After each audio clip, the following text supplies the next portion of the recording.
I'm following a baseball team that's going in a little bit different direction.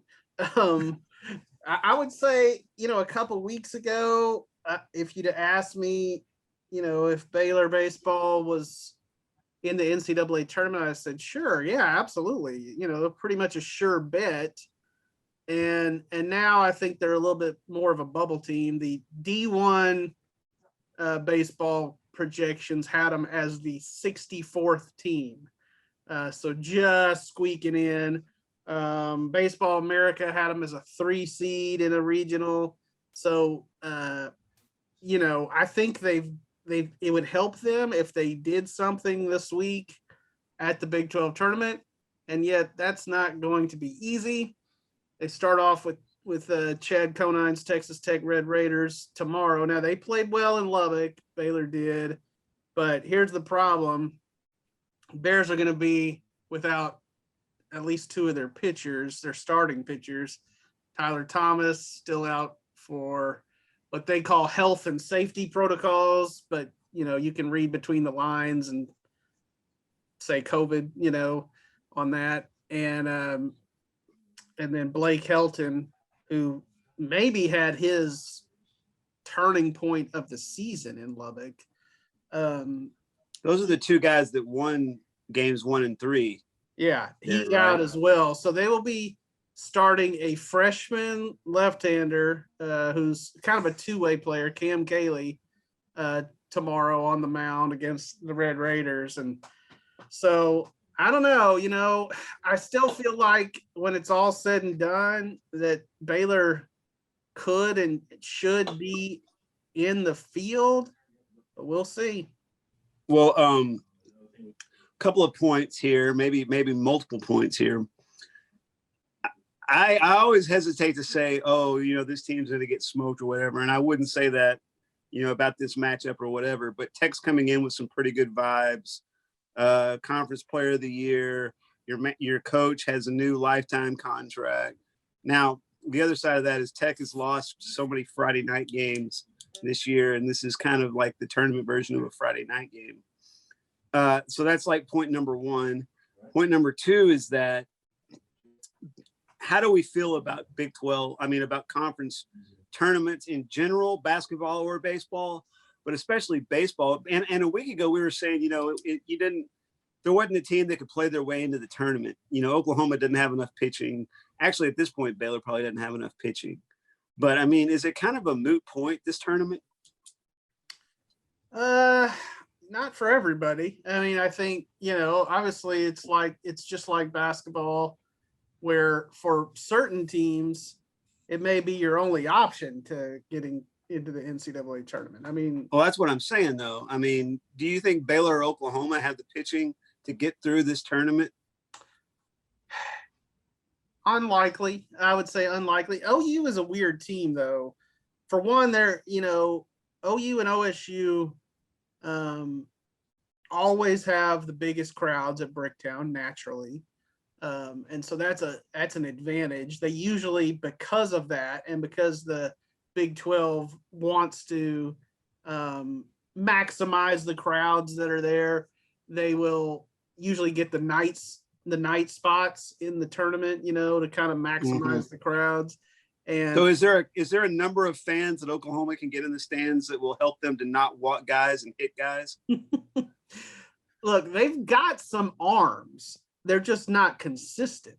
So Can they find their consistency over these next few days? We'll see. What they can do is hit the ever-living crap out of the ball. They've got 4 guys with double-digit home runs, a guy that hit 400 on the season, and Tyler Hardman, their first baseman. So they can hit their way probably to a Big 12 tournament title.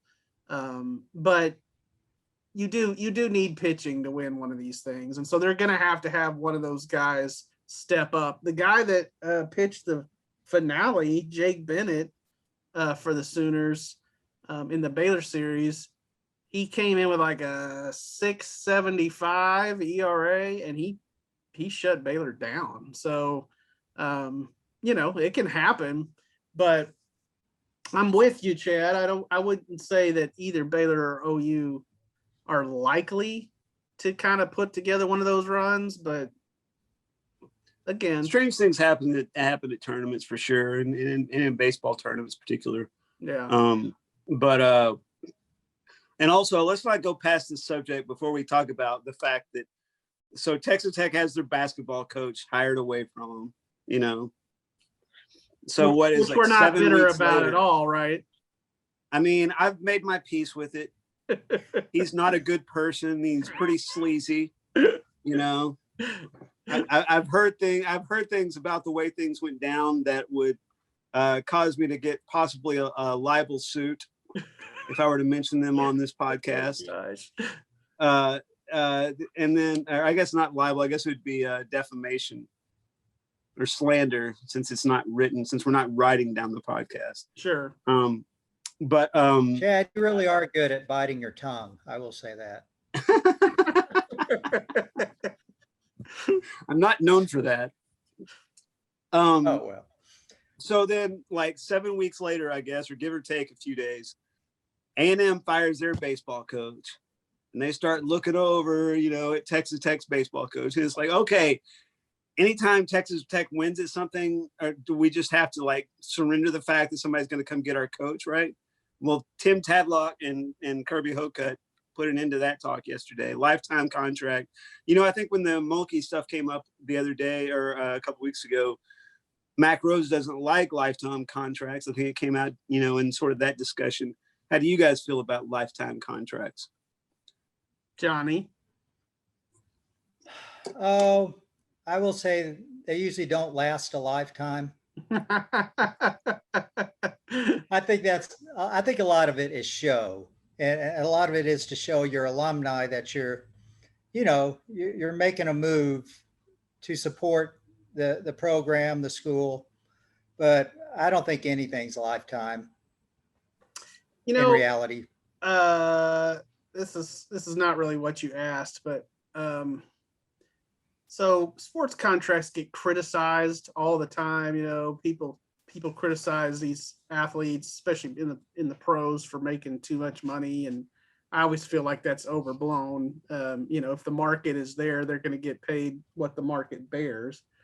But I don't know if y'all saw this today. Guy Fieri from the Food Network signed a 3-year, $80 million extension with the Food Network.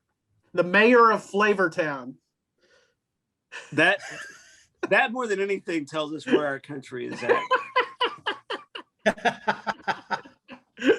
That Guy Fieri is worth $80 million to go on TV and tell people what food tastes good. Yep. So more power to him. I just want to join the mayor of Flavortown's cabinet and see if he'll get me a well-compensated position. Now, here's my take on the lifetime contract thing. Uh-huh. On a rolling contract, you keep your coach paid among the top 3 or 4 coaches in the country. Now, that's a pretty smart move. And anybody that's going to come, try to steal your coach away knows they got to pay him as much as anybody's making in the country. Yeah, it's a pretty sweet deal for sure. It's good. Yeah. And smart by Tech to do it, honestly, even though it's going to cost them a lot of money. Before Tadlock arrived, they had kind of been in a little bit of a lull in terms of that program. So, reward the guy that's getting it done. That's what I say.